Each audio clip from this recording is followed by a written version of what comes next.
어느 젊은 목사님이 그 일기에 그날 하루를 쓰셨는데, 아주 오랜만에 만난 친구가 직장도 좋고 좋은 사랑하는 사람 만나서 결혼도 하고 또 아주 사랑스러운 아이도 낳고 정말 행복하게 사는 것 같은데 고민을 이야기하더래요. 직장 생활을 하다 보니까 술 마셔야 될 일이 참 많은데 술을 마시다가 보면 돈을 주고 다른 여자와 함께 잠자리를 해야 되는 그런 일까지도 있다고, 그런 고민을 이야기하더래요.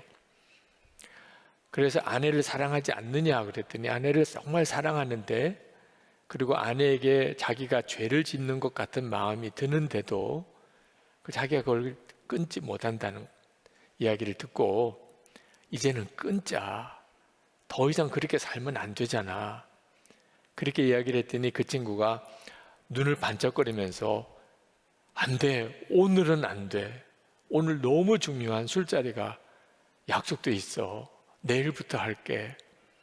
그 이야기를 이렇게 듣고 꼭 자기가 하나님에게 그런 식으로 이야기를 그동안 해왔다는 것을 깨달았다고. 끊어야 될 죄가 있는데 이런저런 핑계를 대면서 하나님 앞에 자꾸 변명하듯이 살아왔던 자기 모습을 보는 것 같아서 너무 충격 또 두려운 마음이 들었노라, 그런 일기를 쓰셨어요. 여러분 중에 하나님을 믿고 하나님은 나 사랑하는 걸 아는데 왜 내게는 이런 실패가 올까? 이 아이성의 실패처럼 여러분의 삶에도 실패가 온다고 느껴지시는 분들, 그러면 반드시 하나님 보이지 않는다고, 하나님 보시는 앞에서 나는 은밀한 죄라고 생각하지만 사실은 하나님 보시는 앞에서 짓는 죄가 있는지, 그게 아간의 죄거든요. 그 제거해야 합니다. 지난 여호수아 7장은 이 아간의 죄를 제거하는 내용이었습니다. 그래서 그날 설교는 참 무거웠어요. 아간의 죄를 제거하라, 그런 내용이었으니까요. 근데 이 여호수아 8장은 그 아간의 죄를 제거하고 난 다음에 하나님께서 이스라엘 백성들에게 은혜를 회복시키시는 장입니다. 참 너무너무 귀한 은혜가 있죠. 우리가 흔히 말하는 부흥이라고 말하는 것이 바로 이 회복되는 은혜를 말합니다. 고든 맥도널드 목사님, 대단히 유명한 목사님이세요. 내면 세계의 질서와 영적 성장이라는 참 귀한 책도 쓰신 분인데, 그분이 그레이스 채플이라는 참 유명한 교회 담임 목사로 계시다가 어느 날 간음했던 사실을 고백하고 사임을 하셨습니다. 미국 교계에 큰 충격이었습니다. 그 주변에 그를 사랑하는 여러 목사님들이 그 고든 맥도널드 목사님의 그 이 성중독에 대한 치유, 그리고 깊은 회개의 시간을 갖는 시간을 옆에서 도왔어요. 그리고 정말 그런 참 고통스럽지만 하나님의 놀라운 치유와 회복의 시간을 가지고 그분이 회복이 됩니다. 그리고 그 교회에서 다시 담임 목사로 청빙을 해요. 그분이 그 다음부터 많은 이런 습관적인 죄, 은밀한 죄에 사로잡혀 있는 성도들을 상담하고 치유하는 일을 하세요. 빌 클린턴 대통령 성추문으로 인해서 탄핵 위기까지 갔던 분이죠. 그 대통령을 면담하고 상담한 분으로도 유명하죠.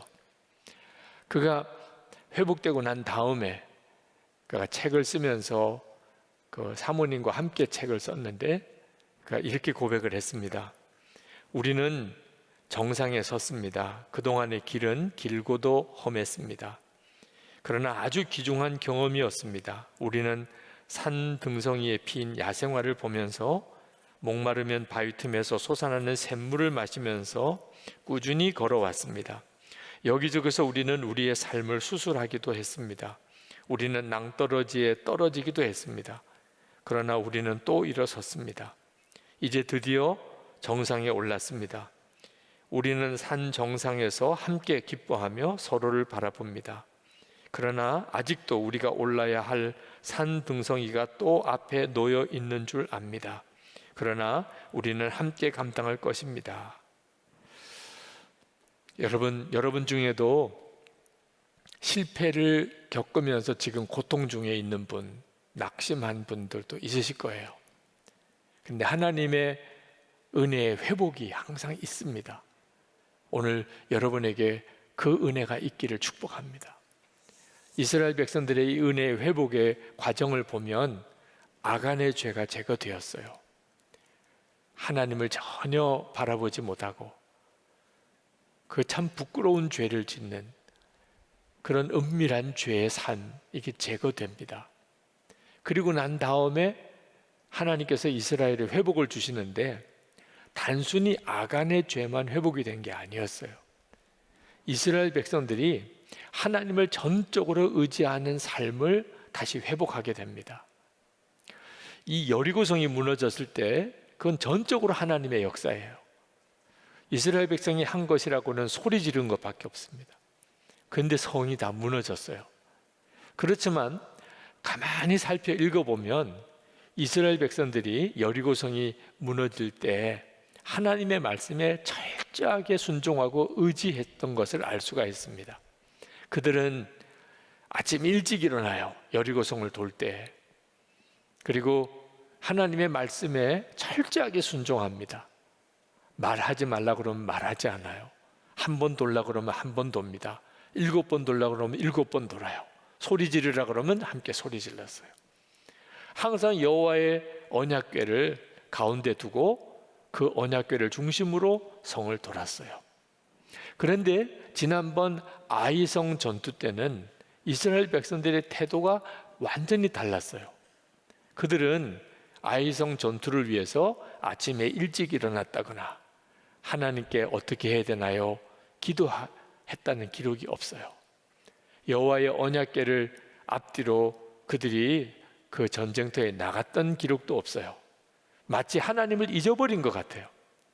그들은 자기들의 전략, 자기들의 판단대로 아이성과 싸웠어요. 마치 우리가 난공불락인 여리고성도 무너뜨렸어. 아유, 이 정도 아이성이야. 꼭 그런 기분이에요. 여러분, 이것은 아간의 죄와 영적인 뿌리가 같습니다. 하나님을 잊어버린 거예요. 보이지 않으신다고 하나님께 귀 기울이고 하나님께 순종하는 자세가 없었던 거예요. 결국 그래서 아이성 전투에서 그들이 그렇게 뜻밖의 패배를 가져온 겁니다. 그런데 이번에는 완전히 달랐어요. 그들은 아이성의 이제 두 번째 전투를 할 때 하나님께 철저하게 귀 기울입니다. 하나님께서 말씀하세요. 그 성이 아주 작은 성이에요. 12,000명 정도밖에, 성에 있는 모든 사람 수가 12,000명 정도밖에 안 되지만 이스라엘의 군대 전부 다 올라가라고, 다 모든 군사가 다 올라가라. 그리고 뒤에 매복을 서라. 그리고 구체적으로 전투를 어떻게 해야 될 것까지 다 가르치세요. 그리고 여호수아는 그대로 합니다. 하나님의 말씀하신 대로 합니다. 여러분, 우리에게 이런 자세가 필요합니다. 어떤 문제가 크냐 작으냐가 중요하지 않아요. 오히려 작아 보이는 문제에 우리가 영적으로 교만해지기 쉽습니다. 이 정도야면 내가 해도 돼. 내 아는 지식과 판단으로 문제를 해결하려고 하는 이 태도가 하나님을 무시하는 태도라는 것을 꼭 알아야 됩니다. 이게 기도로 사는 사람의 모습이에요. 미국의 유명한 목사님 팀 켈러라는 유명한 목사님이 계세요. 미국 뉴욕에서 목회하시는데 지금은 이제 은퇴를 하셨습니다만, 그분이 기도라는 책에서 그 자신의 기도 생활에 대한 이런 고백을 하셨어요. 2001년 가을에 9.11 테러가 일어납니다. 그때 뉴욕시는 엄청난 충격을 받았고 뉴욕 시민들 전체가 우울증에 사로잡혔다고 할 정도로 그 해는 시 전체 분위기가 가라앉았어요. 그런데 뉴욕시만 아니고 팀 켈러 목사님 가정에도 아주 심각한 문제가 생겼습니다. 그 사모님, 캐시 사모님, 크론병이라고 하는 참 난치병에 걸려서 투병 중에 계시고, 팀 켈러 목사님도 갑상선 암 진단을 받았습니다. 자, 도시 전체 분위기도 그렇고, 그리고 목사님 네 분도 심각한 병으로 이제 고생을 하는 이런 상황에 딱 직면했을 때 어느 날 사모님이 그런 말씀하시더래요. 우리가 지금 함께 해야 될 일이 있습니다. 그게 뭐냐고 그랬더니 매일 밤에 우리 함께 머리를 맞대고 간절히 기도하는 시간을 가지자는 겁니다. 그 말씀을 듣는데 팀 켈러 목사님이 솔직히 부담스럽더래요. 매일 밤, 한두 번도 아니고 매일 밤, 그것도 함께 사모님과 함께 머리를 맞대고 기도를 해야 된다. 늘 그렇게 살아오지 않았고 기도를 해도 각자 기도를 했었기 때문에 꼭 그렇게 해야 되느냐, 이런 반응을 보였대요. 그때는 사모님이 그런 이야기를 하더래요. 우리가 병원에 갔는데 의사가 이건 죽을 병입니다. 당신이 살려면 매일 밤 정한 시간에 꼭 약을 먹어야 됩니다. 이 약을 먹지 않으면 당신은 몇 시간 안에 죽습니다. 이런 진단을 받았다고 한다면 우리가 약 먹는 것을 부담된다고 하겠느냐? 반드시 그 시간에 약을 먹지 않겠냐? 몇 시간 지나지 않으면 약 안 먹으면 죽는다는데, 그런 약 안 먹는 것을 우리가 소홀히 여기고 그걸 놓칠 그런 일이 있겠느냐? 아니, 약을 먹으라는 것도 그 정도인데 지금 우리 상황은 진짜 하나님만이 역사하셔야 우리가 회복될 수 있는 상황이다. 그런데 우리가 함께 모여 특별한 기도를 해야 되는 일을 부담된다, 안 해본 일이다, 그렇게 할 수는 없지 않느냐. 그 사모님의 이야기를 듣는데 이건 정말 성령의 역사라고 느껴지더랍니다. 그 목사님의 머릿속이 마치 불이 켜지듯이 환하게 느껴지더래요. 그렇다, 지금이야말로 제대로 기도를 해야 될 때다, 특별히 기도를 해야 될 때다. 그래서 그때부터 사모님과 매일 밤에 서로 손을 잡고 기도를 해온다는 거예요. 혹시 해외 집회로 함께 지내지 못할 때라도 꼭 전화로라도 기도를 해온다는 거예요. 여러분, 우리 교회에서 성전 기도합시다. 1시간은 기도합시다. 삼겹줄 기도합시다. 그리고 기도 온 300용사에 참여해 주세요. 성도들에게 지금이야말로 기도가 필요한 때이고 우리의 삶은 언제나 그랬습니다. 이 일을 소홀히 여기지 마세요. 바빠서 기도를 못한다는 분도 있더라고요. 밥은 제때 드십니까? 약은 제때 드십니까? 그렇다면 변명하지 말아야 돼요. 밥 먹을 시간도 있고 약 먹을 시간이 있다면 기도하는 일은 비교할 수 없이 중요한 일이니까요. 우리가 정신 정말 똑바로 차려야 합니다. 왜 우리의 삶에 이런 실패가 오나요? 하나님께서 역사할 수 없는 삶을 살고 있다는 겁니다. 이스라엘 백성들이 아간의 죄를 다 청산하고 그리고 이제는 철저히 하나님께만 순종하게 되니까 하나님이 역사하기 시작하십니다. 아이성에 올라가서 그 뒤에는 매복을 세우고 그리고는 앞에 전투하던 병사들이 전략적으로 거짓 후퇴를 합니다. 지난번 아이성 전투 때처럼. 그때 아이성에 있는 그 군사들이 그 이스라엘 군사를 뒤쫓아 나와요. 지난번처럼 우리가 이겼다고 생각을 한 거죠. 그리고 이번에는 완전히 저들을 멸해야 되겠다. 그래서 전 군사들이 다 나옵니다. 심지어 아이성에 있었던 전 주민들도 다 같이 따라 나와요. 아이성은 완전히 빈 성이 되었습니다. 그때 매복을 썼던 군사들이 피 하나 흘리지 않고 아이성을 점령해요. 그리고는 12,000명 아이성 주민들이 다 죽습니다. 대성을 거두죠. 하나님이 하신 거예요. 우리가 하나님 철저히 의지하고 눈에 보이지 않는 것이 지금 우리의 믿음의 과제예요.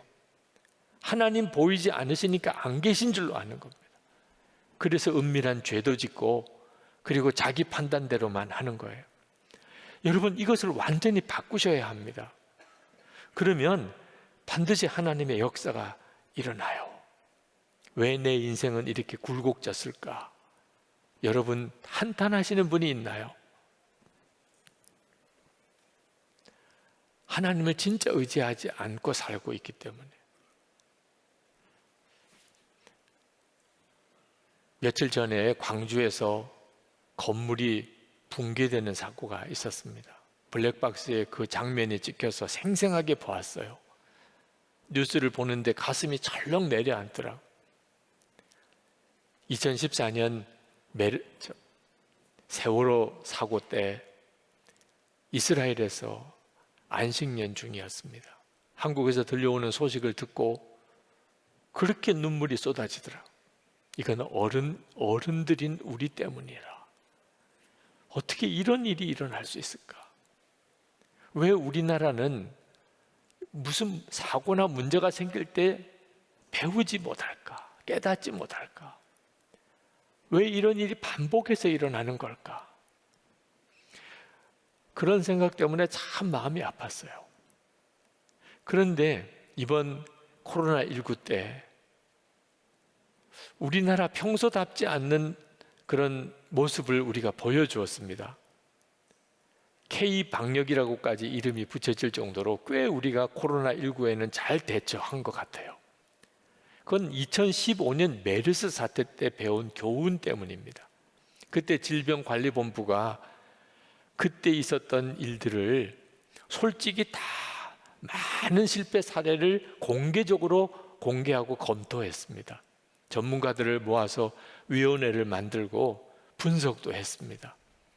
그리고 어떻게 대처해야 될지에 대해서 심각한 논의를 하고 매뉴얼을 만들었어요. 이번 2019년 코로나19로 인해서 어려움이 딱 올 때 그때 바로 그 매뉴얼을 가지고 감염자들을 이제 추적하고 그리고 그 감염 경로를 신속하게 공개하고 그리고 그 감염자들 추적을 해서 모든 통계나 상황을 즉시로 국민들에게 알리고 그리고 병상 확보를 통해서 감염자들을 제때 빨리 치료하고 그때 다 만들어진 매뉴얼 때문이었어요. 실패를 당할 수 있지만 그 실패를 통해서 교훈을 얻고 그리고 고친 거죠. 우리가 하나님을 믿는 신앙생활도 꼭 그런 패턴으로 해야 합니다. 우리는 참 어리석어요. 믿어도 꼭 안 믿는 사람처럼 살 때가 많습니다. 그래서 실패가 오지요.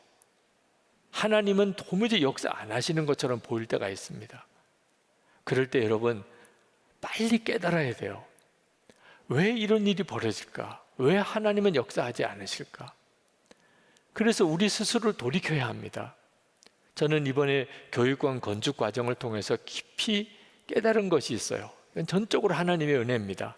말만 그런 게 아니에요. 정말 하나님의 은혜였어요. 교육관 건축 과정에서 교우들에게 그때는 나누지 못했던 아주 심각한 일이 하나 있었습니다. 큰 사고가 났었어요. 그 교회 앞에 있는 건물이 완전히 무너질 뻔했습니다. 많은 사람이 죽거나 다칠 뻔한 일도 있었어요. 하나님의 은혜로 그저 건물 수리해주는 정도로 끝났습니다. 한 사람도 다친 사람도 없었어요. 그 보고를 듣고 가슴이 철렁 내려앉았습니다. 기도는 했었죠. 근데 여러분 그냥 기도도 했다는 식으로 하는 기도와 하나님 앞에 전적으로 매달리며 매 순간순간 주님의 인도를 구하는 기도는 달라요, 차원이. 그때 하나님께서 우리에게 경고하신다고 알았습니다. 어느 한순간에 어떤 일이 벌어질지 모르는 상황이 우리의 삶이에요. 그래서 매일 합심기도에 이 교육관 건축에 대해서 안전사고 없는 건축을 위해서 매일 기도 부탁을 드렸습니다. 그리고 건축 과정에 대해서 날마다 살펴보았어요. 결국은 다 정말 아름답게 건축이 끝났습니다. 여러분, 실패가 왔을 때 그때 즉시 깨달아야 돼요. 빨리 돌이켜야 됩니다. 미련하게 그 일이 반복되지 않도록 해야 합니다. 여러분 중에 가정에 실패하고 자녀 교육에 실패하고 건강 관리에 실패하고 또는 입시나 또는 취직 시험에 실패하고 사업에 실패하고 다양한 형태의 실패했던 일로 인해서 지금 고통을 겪고 있는 분들 있을 거예요. 어떤 분은 좌절하고 낙심해서 모든 걸 포기하고 싶은 분도 있을 거예요. 여러분, 사도 바울도 실패자고 베드로도 실패자예요. 우리는 그 사람들에 비하면 아무것도 아니에요. 실패가 문제가 아닙니다. 하나님의 회복의 역사가 있어요. 우리 모두에게도 마찬가지입니다. 하나님은 우리를 그냥 실패로 끝내게 하시는 분이 아니십니다. 반드시 회복하게 하세요. 이번 여호수아 8장의 아이성 싸움에서 하나님이 회복시키시듯이. 아브라함 링컨 미국 대통령은 참 훌륭한 분이지만 실패 많은 것으로도 유명한 분입니다. 그분은 늘 붙잡고 살았던 말씀이 있었어요. 로마서 8장 28절. 하나님을 사랑하는 자, 곧 그 뜻대로 부르심을 입은 자들에게는 모든 것이 합력하여 선을 이루신다. 그는 그 말씀을 늘 붙잡았다는 거예요. 자기가 실패할 때마다 마귀가 말한대요. 너 이제 끝장났어. 그런데 하나님께서도 또 말씀하신대요. 너 이 실패를 디디고 다시 시작해봐. 더 큰 일을 할 수 있을 거야. 자기가 잘했던 것은 마귀 말 안 듣고 하나님 말씀을 붙잡았던 것. 지금 우리가 할 일이에요. 지금 여러분의 삶이 앞이 캄캄하고 다시 회복하고 일어설 가능성도 시간도 없다. 그러나 하나님의 역사는 모르는 겁니다. 실패자를 통해서 오히려 하나님이 더 크고 놀라운 일을 하세요. 우리가 할 일은 하나예요. 보이지 않는 하나님, 진짜 보는 것 같이 믿고 사는 겁니다. 예수 동행 일기를 왜 쓰라고 하나요? 어제 10년 되는 증인 모임을 했습니다. 정말 놀라운 변화가 성도에게도 교회에도 일어나고 있었어요. 단 하나예요. 보이지 않는 예수님을 항상 기억하고 생각하고 살자는 거죠. 하나님께서 정말 우리와 함께 계심을 진짜 믿게 되면 은밀한 죄가 있을 수 없어요. 사람만 같이 있어도 얼마나 그 사람이 내가 죄 짓는 것을 막나요. 하나님은 더 말할 것도 없잖아요. 하나님이 함께 계심을 진짜 믿으면 항상 주님을 의지하게 돼요. 그게 하나님을 경외함입니다. 우리가 이제 그렇게 살아보면 되는 거예요. 마치 내가 지금 태어나서 사는 것이 예수님 잘 믿기 위해서 그런 거다. 예수님 사랑하기 위해서 사는 거다. 예수님과 동행하기 위해서 사는 거다. 여러분, 이제는 진짜 하나님께서 복을 주실 수 있도록 살아야 됩니다. 하나님은 우리 마음과 생각까지 다 잘 아세요. 하나님이 복을 주실 수 있도록 사는 거 간단해요. 그냥 하나님이 복 주실 생각만 하고 살아도 하나님이 다 아세요. 그런데 이게 그렇게 어렵더라고요. 생각을 하나님이 기뻐하시는 생각만 하는 것. 환난이 오고 시험이 오고 실패가 오더라도 생각만은 하나님이 기뻐하는 생각을 하는 거예요. 그래서 매일 예수 동행 일기를 쓰는 거라니까요. 평생 5만 번 기도 응답을 받은 그 수많은 고아를 먹여 살렸던 조지 밀러 목사님이 이런 호소를 했습니다. 사랑하는 그리스도인들이여, 모든 염려와 무거운 짐과 필요를 다 하나님께 맡기는 행복한 길을 가지 않으렵니까? 이 길을 나처럼 여러분에게도 열려 있습니다. 누구나 마음을 다하여 주님을 신뢰하고 주님께 모든 짐 내려놓고 곤고한 날에 그분을 부르도록 초대와 명령을 받았습니다. 그리스도인 안에 있는 형제들이여, 이렇게 살지 않으시겠습니까? 그러기를 진정으로 바랍니다. 여러분에게 어떤 어려움과 부족함이 있을지라도 평안하고 즐거운 마음 가지시기 바랍니다. 살아계신 하나님, 하늘 아버지가 여러분을 돌보시기 때문입니다. 오늘 이 회복의 은혜를 함께 나누는 이날, 이 여호수아 8장이 여러분의 말씀이 되도록 기도하세요.